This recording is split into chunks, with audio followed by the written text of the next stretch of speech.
देवी और सज्जनों, गत 9 वर्ष नव भारत के निर्माण को समर्पित, महिला कल्याण को और महिला के उत्थान को समर्पित सरकार की महिला बाल विकास मंत्रालय के अंतर्गत किए गए कुछ प्रयासों को आज आपके सम्मुख प्रस्तुत करने का सौभाग्य प्राप्त हो रहा है।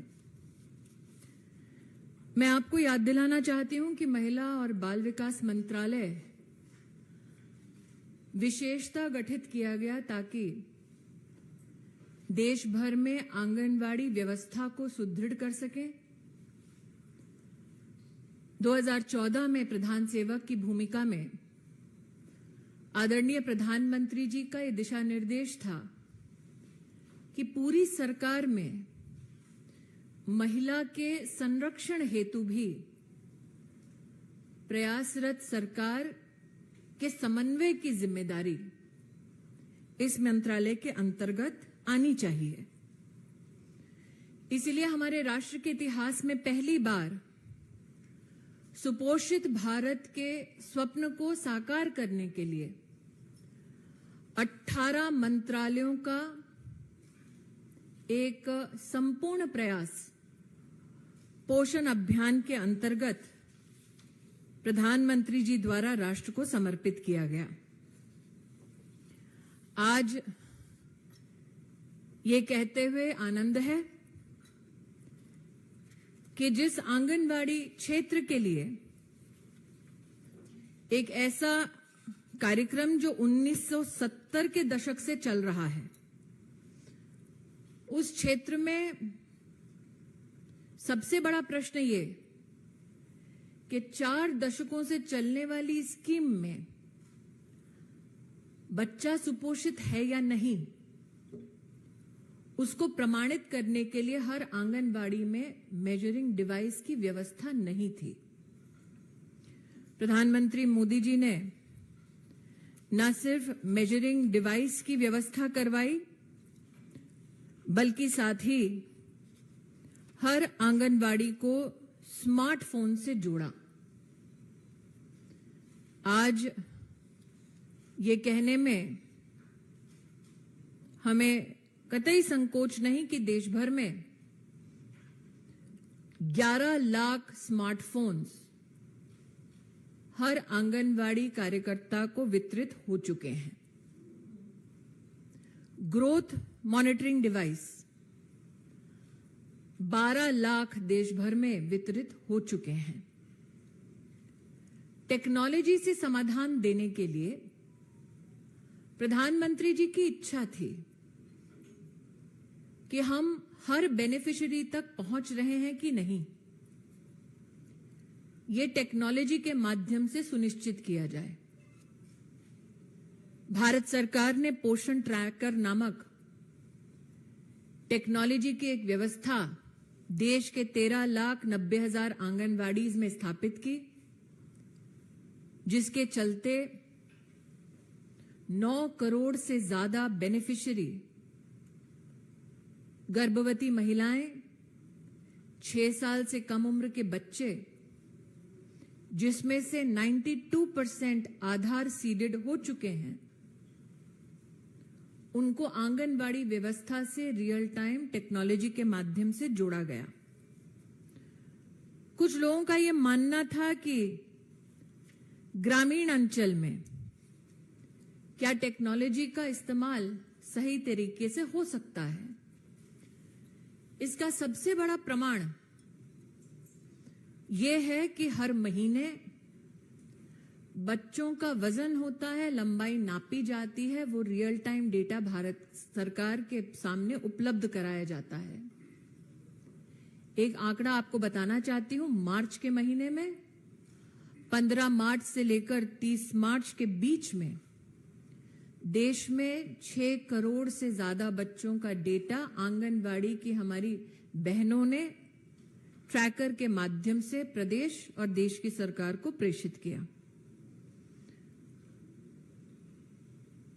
बेनिफिशियरी तक व्यवस्था पहुंची कि नहीं, इसके अंतर्गत भारत सरकार ने हर महीने लाभार्थी को फोन से संपर्क करने की व्यवस्था बनाई, एसएमएस से संपर्क करने की व्यवस्था बनाई और 75 लाख से ज्यादा एंगेजमेंट्स गत 2 महीने में हो चुके हैं। ये विषय शायद ही कभी सुर्खियों में आए, इसलिए मैं विशेष आपको यह आग्रह करती हूं कि ये जानकारी इसीलिए भी पहुंचाएं क्योंकि आंगनबाड़ी की व्यवस्था से और सरकार की जो स्वास्थ्य की व्यवस्था है उसके अंतर्गत गर्भवती माताओं को बैंक के खाते में कैश ट्रांसफर की भी व्यवस्था महिला और बाल विकास मंत्रालय के सौजन्य से प्रधानमंत्री जी के आदेश अनुसार हुई। दोबारा कहती हूं आग्रहपूर्वक कि ये आंकड़ा भी शायद ही कभी चर्चा में आता है, लेकिन यह हमारा सौभाग्य है कि देश में 3 करोड़ 32 लाख महिलाओं ने प्रधानमंत्री मातृवंदना योजना से जुड़कर 5,000 रुपए का कैश बेनिफिट अपने बैंक के खाते में प्राप्त किया। अब तक 13,650 करोड़ रुपया लगभग महिलाओं के बैंक खाते में पहुंच चुका है। मैं आनंदित हूं ये कहते हुए कि बेटियों के संरक्षण और माता के संपूर्ण स्वास्थ्य की व्यवस्था को देखते हुए हाल ही के बजट में भारत सरकार ने अब यह तय किया है कि अगर दूसरा बच्चा लड़की होगी तो 6,000 रुपए सीधा ऐसी माता के बैंक के खाते में ट्रांसफर किया जाएगा। आज आप में से कई यहां विशिष्ट पत्रकार विद्यमान हैं जो साक्षी रहे जब कांग्रेस की सरकार ने निर्भया फंड की घोषणा की थी साल 2013 में। यह कहना उचित होगा कि साल 2013 में घोषणा तक अपने आप को सीमित रखने वाली कांग्रेस सरकार ने एक भी महिला सुरक्षा के लिए ऑपरेशनल प्रोजेक्ट नहीं किया। आज 9 वर्षों के कार्यकाल में प्रधानमंत्री जी के आदेश अनुसार निर्भया फंड के अंतर्गत महिला एवं बाल विकास मंत्रालय ने प्रदेश की सरकारों के साथ और अन्य भारत सरकार के प्रकल्पों के साथ 12,000 करोड़ के प्रोजेक्ट्स को अप्रेज किया। 6,712 करोड़ के फंड्स को रिसीव करवाया और वर्तमान में प्रदेश सरकारों को मात्र इसी फंड से 4,923 करोड़ रुपया भारत सरकार दे चुकी है। कई लोगों को यह जानकारी नहीं कि साल 2014 से पहले अगर महिला किसी मुसीबत में होती तो मेडिकल व्यवस्था, पुलिस का सहयोग, लीगल सहयोग, ऐसा कोई भारत सरकार का प्रकल्प नहीं था देश में जिससे महिला को संरक्षण मिल सके। प्रधानमंत्री जी ने आदेश दिया कि देश के हर जिले में महिला संरक्षण के लिए वन स्टॉप सेंटर बने। 801 सेंटर भारत सरकार ने अप्रूव किए। वर्तमान में 733 सेंटर्स देश में फंक्शनल हैं। प्रदेशों से मांग आई कि जहां जहां जिस जिले की आबादी ज्यादा है या जहां पर incidents of crime against women, महिला के खिलाफ वारदातें ज्यादा हैं, वहां पर वन स्टॉप सेंटर की संख्या बढ़ाई जाए तो अब 300 और सेंटर्स खोलने का बजट भारत सरकार ने सुनिश्चित कर दिया है। यह भी कहना उचित होगा कि भारत सरकार ने प्रदेश भर में, आप चाहे जिस भी प्रदेश के हों, वहां जो महिला हेल्पलाइन चलती है, वो महिला हेल्पलाइन भारत सरकार के सौजन्य से चलाई जाती है। आज हमारे देश में 34 से ज्यादा महिला हेल्पलाइंस ने भारत सरकार के इस प्रयास के माध्यम से 1,26,00,000 कॉल्स को अटेंड किया, जिसमें से 64 लाख महिलाओं की मदद हुई। ये सब भारत सरकार, प्रदेश सरकारों के समन्वय से और भारत सरकार की निधि से संभव हुआ है। देश भर में जो इमरजेंसी रिस्पांस सपोर्ट सिस्टम चलता है, वो निर्भया फंड के अंतर्गत भारत सरकार चलाती है। 112 ये नंबर निश्चित रूप से आपने सुना होगा। मोबाइल ऐप बेस्ड सिस्टम भी है इमरजेंसी के लिए, लेकिन शायद ही कोई ये जानता है कि अब तक 29 crore calls emergency response support system ने भारत में अटेंड की हैं। आप सबको ज्ञात होगा कि देश में मांग उठी थी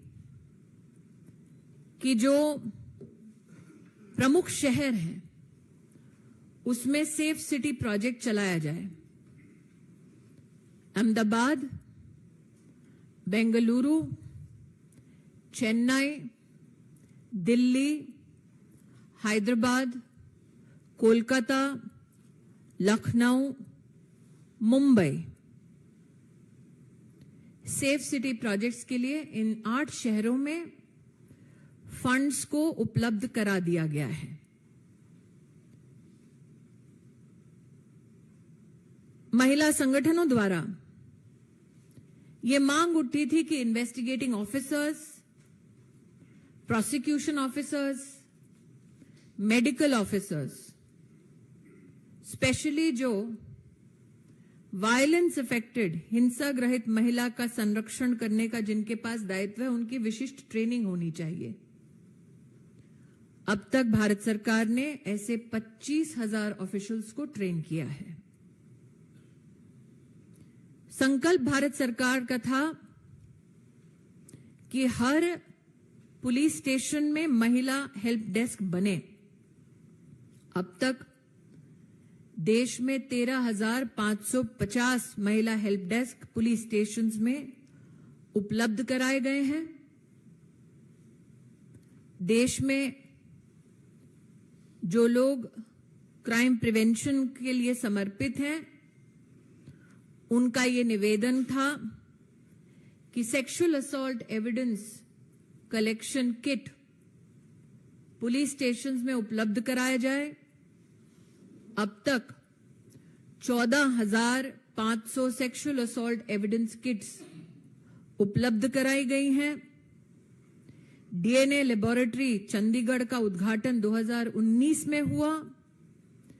30 राज्यों को फोरेंसिक साइंस लैब्स को और भी सुदृढ़ करने के लिए आर्थिक सहायता समर्थन दिया गया। Fast track courts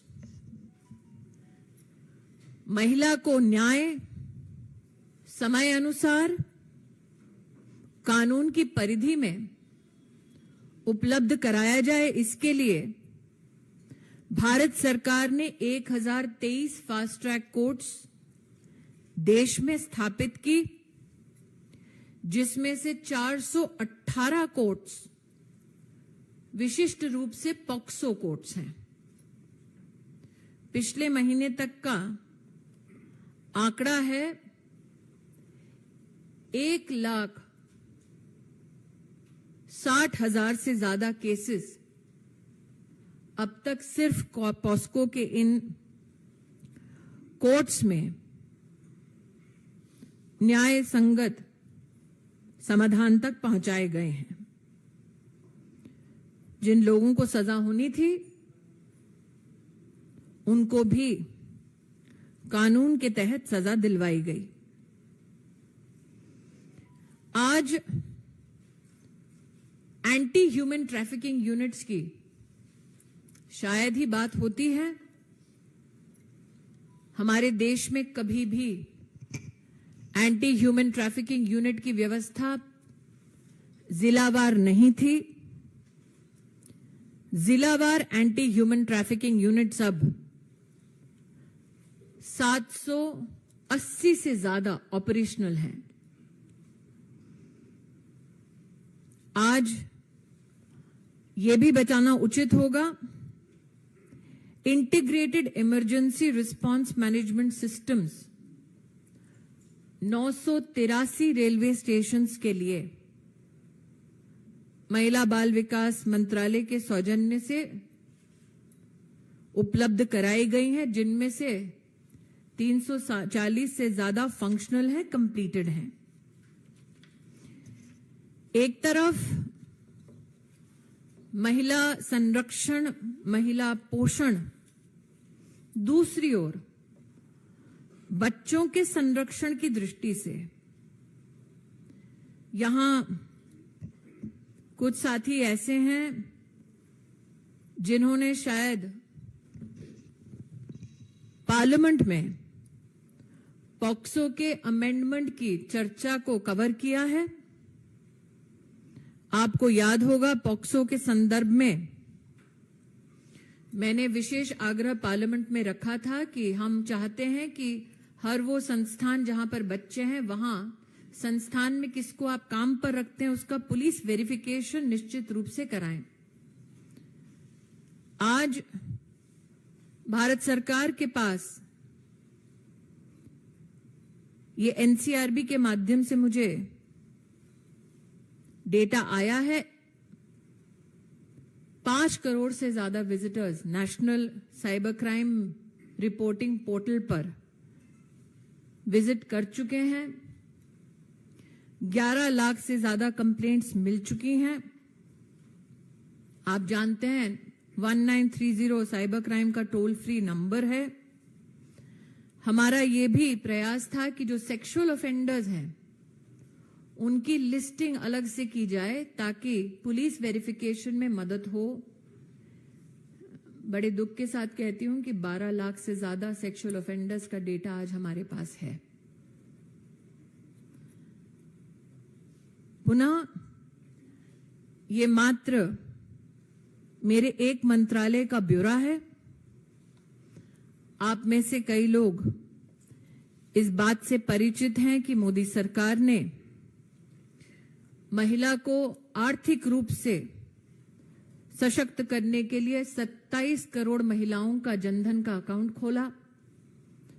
27 crore 70 lakh मुद्रा लोन्स मात्र महिलाओं को दिए।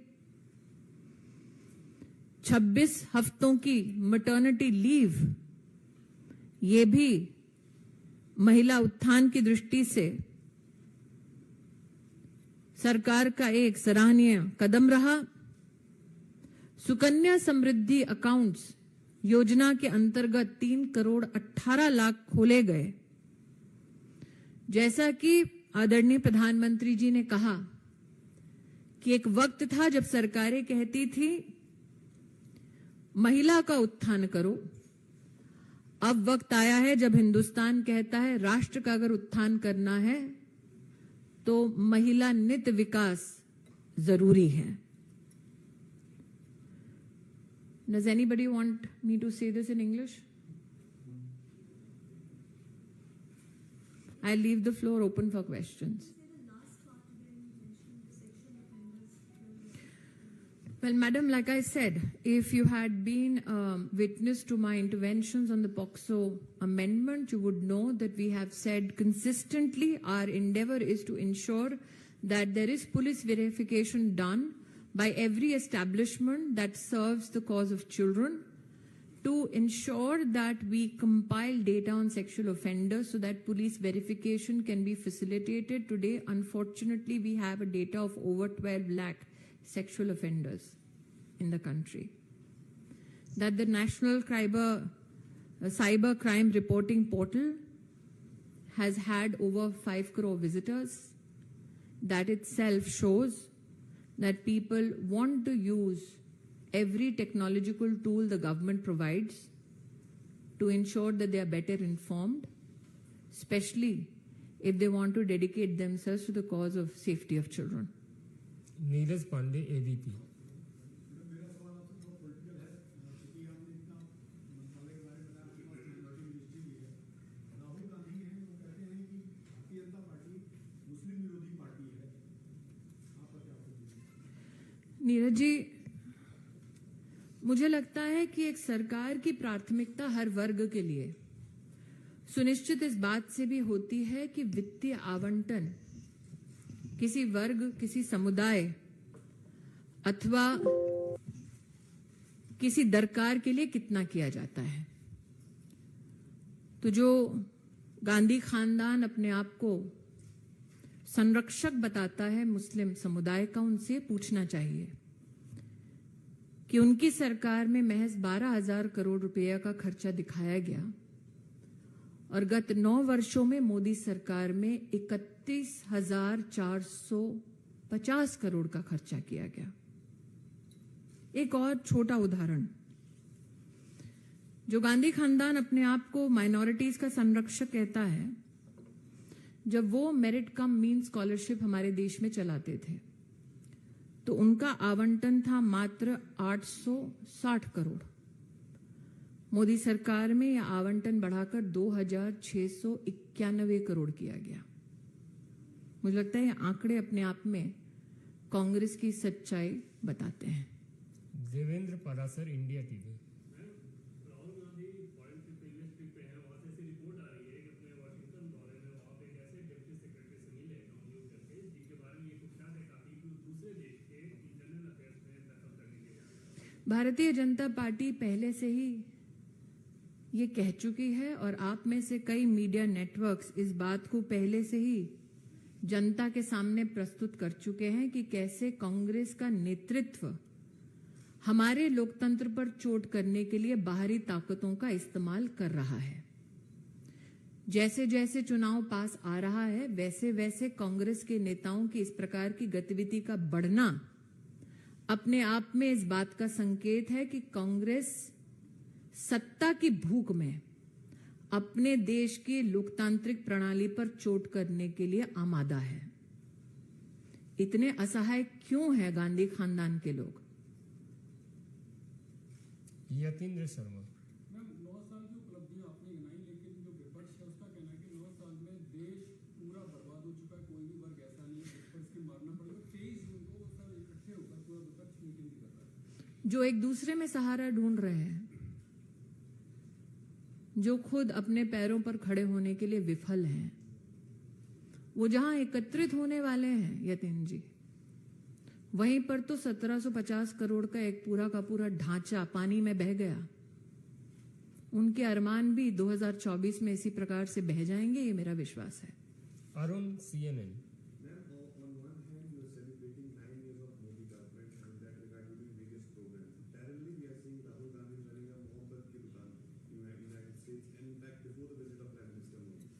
Well, for a lady to converse on a topic called Mohabbat Ki Dukaan would be a tad bit unchivalrous. But let me say this. When you talk about Mohabbat, does that include killing of Sikhs? When you talk about Mohabbat, does that include kidnapping of women in Rajasthan? When you talk about Mohabbat, does that include denouncing the Hindu way of life? When you talk about Mohabbat, Does it mean partnering with those who want to bring India to a standstill? When you talk about mohabbat, does that mohabbat compel you to go seek outside intervention against your own democracy?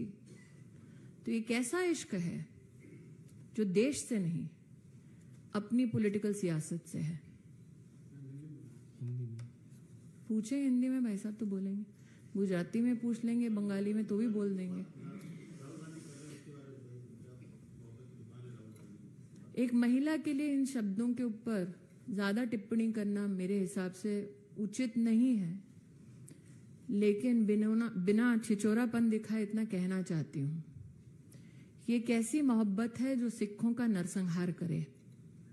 ये कैसी मोहब्बत है जो कोयला लूटे, चारा लूटने वालों के साथ हाथ मिलाए? ये कैसी मोहब्बत है जो सिंगोल का अपमान करे? ये कैसी मोहब्बत है जो अपने ही पार्लियामेंट का बहिष्कार करे? ये कैसी मोहब्बत है जो तब नहीं बोलती जब केरला स्टोरी आती है? ये कैसी मोहब्बत है जो चुप हो जाती है जब राजस्थान में महिला के खिलाफ रेप की गतिविधि बढ़ती है? ये कैसी मोहब्बत है जो उनसे हाथ मिलाती है, उनको गले लगाती है जो हिंदुस्तान को कोसते हैं? ये कैसी मोहब्बत है जो देश की राजधानी में भारत तेरे टुकड़े हों ऐसे बोल बोलते हैं? ये कैसी मोहब्बत है? मोहित भट्ट।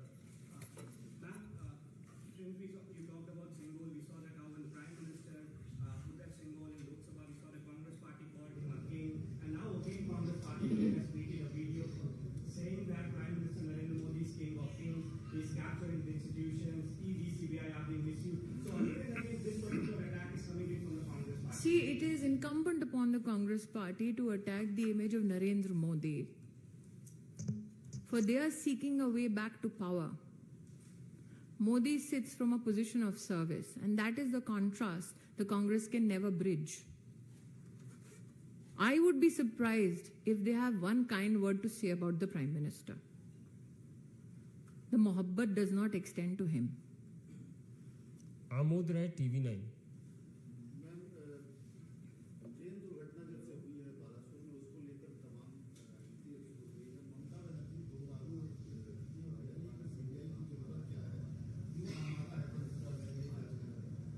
मैं, क्योंकि ये विषय अंडर इन्वेस्टिगेशन है, इतना ही कहना चाहूंगी, जिन्हें सत्य से परहेज नहीं, उन्हें सीबीआई से परहेज नहीं होना चाहिए। संजय शर्मा, लोकमत। जी सर।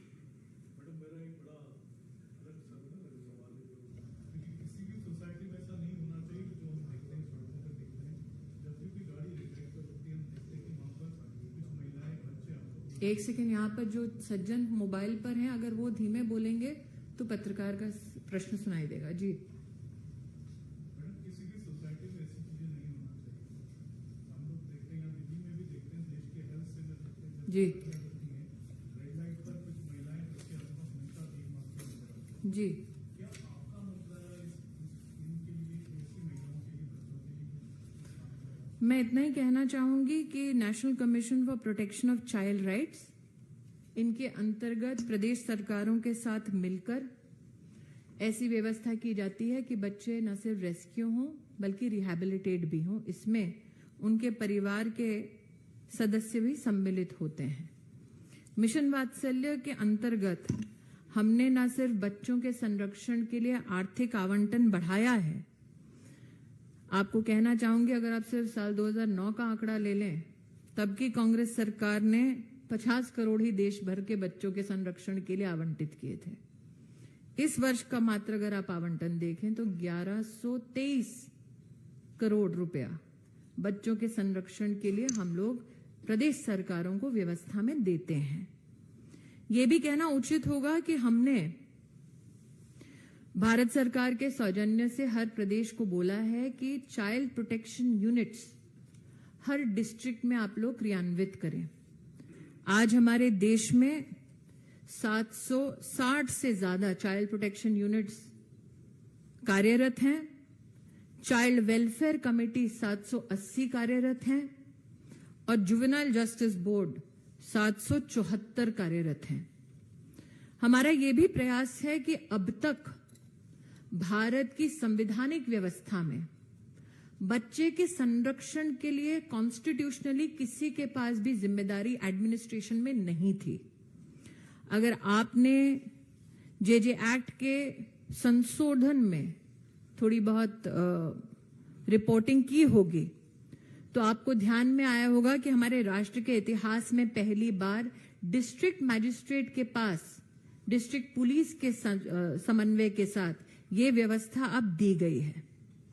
तो जो गैप था संरक्षण का, जो किसके पास जिम्मेदारी है, उस गैप को हमने 2021 में भरा, उसको नोटिफाई भी कर दिया है। अब एनसीपीसीआर के सौजन्य से प्रदेश की इकाइयां और प्रदेश की सरकारों के माध्यम से जिला की इकाइयों को और भी सुदृढ़ करने का हमारा निरंतर प्रयास है।